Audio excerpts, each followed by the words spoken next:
हाँ जी बच्चों, तो इस वाले वीडियो के अंदर हम लोग नीट 2025 में थर्मोडायनेमिक वाले चैप्टर से एक क्वेश्चन पूछा गया है, उसके बारे में हम लोग डिस्कशन करते हैं। तो यहाँ पे आप लोग स्क्रीन पे क्वेश्चन देख सकते हैं। तो सबसे पहले आप लोग स्क्रीन को पॉज करके इस क्वेश्चन को पढ़िए, ठीक है? उसके बाद में इस क्वेश्चन का आप सॉल्यूशन देखिए। तो देखो, सबसे पहले इस क्वेश्चन में क्या-क्या गिवन है, हम उसके बारे में चर्चा करते हैं। तो देखो यहाँ पे equal amount of heat supply. तो बेसिकली क्वेश्चन में क्या दिया गया है कि हमारे पास में 2 सिलेंडर हैं ए एंड बी। ए की रेडियस आरए है एंड बी की रेडियस कितनी है आरबी। एंड यहाँ पे पिस्टन लगा हुआ है, आप लोग देख सकते हैं कि यहाँ पे पिस्टन लगा हुआ है। अब आर ए एंड आरबी दोनों सेम नहीं है, R A not equal to R B. तो मैंने यहाँ पे एक को थोड़ा छोटा बना लिया, एक को थोड़ा बड़ा बना लिया, ठीक है? क्वेश्चन के अंदर क्या बोला कि equal amount of heat supply करी जाती है क्यू, मैंने उसको क्या मान लिया क्यू। तो यहाँ पे देख सकते हैं कि मैंने क्यू अमाउंट ऑफ हीट इसमें सप्लाई करी and Q amount of heat इसमें सप्लाई करी। फिर आप क्वेश्चन आगे पढ़ेंगे तो दिया हुआ है कि प्रेशर कांस्टेंट है, यहाँ पे पी प्रेशर मैंने मान लिया, यहाँ पे भी मैंने क्या मान लिया, प्रेशर पी है बी के अंदर भी। अब लास्ट में क्या बोल रहा है इस क्वेश्चन में, change in internal energy same, कि ए एंड बी में क्यू हीट सप्लाई करने के बाद में जो डेल्टा यू है वो डेल्टा यू क्या है, सेम। क्यू क्या है, सेम। क्यू भी क्या है, सेम, ठीक है?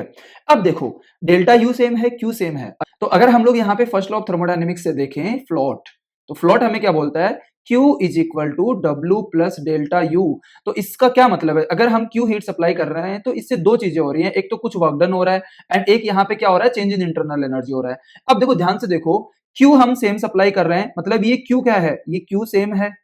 ये डेल्टा यू क्या है, ये भी सेम है। इसका मतलब क्या होगा, दोनों तरफ इक्वेशन बैलेंस होनी चाहिए। तो इसका मतलब ये होगा कि हमारा जो डब्ल्यू है, ये डब्ल्यू भी क्या होगा, सेम। डब्ल्यू यहाँ पे क्या है, वर्क डन, ठीक है? अब ध्यान से देखो, इन दोनों सिलेंडर के अंदर यहाँ पे गैस भरी हुई है, प्रेशर क्या है, पी। तो इस प्रेशर पी की वजह से ये जो आप लोगों को पिस्टन दिख रहा है, इस पिस्टन का कोई ना कोई एरिया होगा।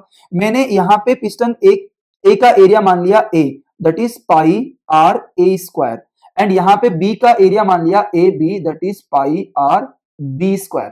तो अब क्या होगा, इस प्रेशर की वजह से यहाँ पे ऊपर की तरफ एक फोर्स लगेगा, इसको मैंने क्या बोल दिया, एफ ए।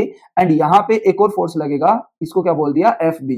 तो अगर हम लोग ध्यान से देखें तो हमें पता है कि जो फोर्स जो होता है वो होता है प्रेशर इंटू एरिया, एंड यहाँ पे एफ बी की वैल्यू हो जाएगी प्रेशर इंटू ए बी, ठीक है?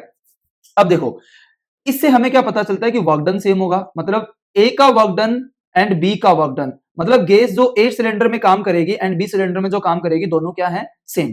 अब थोड़ी सी वर्क डन के बारे में बात कर लेते हैं कि किसी गैस की जो प्रेशर होता है उसकी वजह से वर्क डन क्या होता है।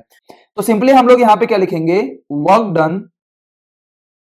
डन बाई एनी गैस, हम यहाँ पे आइडियल गैस की बात कर रहा हूं, W is equal to force into some displacement L। L यहाँ पे क्या है, डिस्प्लेसमेंट। अब फोर्स क्या होता है, pressure into cross sectional area into L। अब यहाँ पे W is equal to pressure into cross sectional area को मैं पाई आर स्क्वायर लिख सकता हूं इंटू L।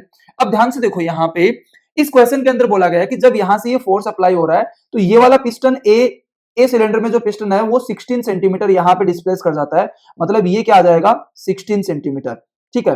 अब यहाँ पे ये पिस्टन आ जाएगा, ये नई पोजीशन हो जाएगी पिस्टन की, ये वाली आप लोग यहाँ पे देख सकते हैं। अब यहाँ पे इस फोर्स की वजह से ये वाला जो पिस्टन यहाँ पे मूव कर जाता है, ये पिस्टन थोड़ा कम मूव करता है एंड ये यहाँ पे डिस्टेंस दे रखी है, ये वाली डिस्टेंस ये 9 सेंटीमीटर दे रखी है, ठीक है? तो यहाँ पे ध्यान से देखो, क्या मैं इसको यहाँ पे एल ए बोल सकता हूं, ये मेरी एल ए है एंड ये मेरी यहाँ पे क्या हो जाएगी, ये हो जाएगी एल बी, सिंपली। तो अब यहाँ पे ध्यान से देखो, ये वाला हमारा वर्क डन का जो फॉर्मूला आया है, ये फॉर्मूला, इसमें प्रेशर तो कांस्टेंट है, पाई कांस्टेंट है, इसका मतलब सिंपली जो गैस का वर्क डन है वो प्रोपोर्शनल है आर स्क्वायर इंटू एल, ये हमारा गैस का वर्क डन आ जाएगा। अब देखो इस क्वेश्चन में कुछ भी नहीं है, हमें एल ए पता है, एल बी पता है, R A by are B हमें निकालना है, हमें पता है वर्क डन इक्वल है यहाँ पे। तो हम लोग यहाँ पे क्या लिखेंगे, work done into A is equal to work done B. तो यहाँ पे हम लोग क्या लिखेंगे, R A square L A is equal to R B square L B. तो यहाँ पे R A by are B whole square is equal to, हम लोग सिंपली यहाँ पे क्या लिख देंगे, L B by L A. L B की वैल्यू यहाँ पे कितनी है, 9 डिवाइडेड बाई 16। तो यहाँ पे simply r A by are b is equal to आ जाएगा 3/4 and this is the final answer of this question. Okay, तो इस तरीके से इजीली आप लोग इस क्वेश्चन को सोल्व कर सकते हैं, बहुत कॉन्सेप्चुअल क्वेश्चन था। आई होप आप लोगों को ये वाला क्वेश्चन समझ में आया होगा।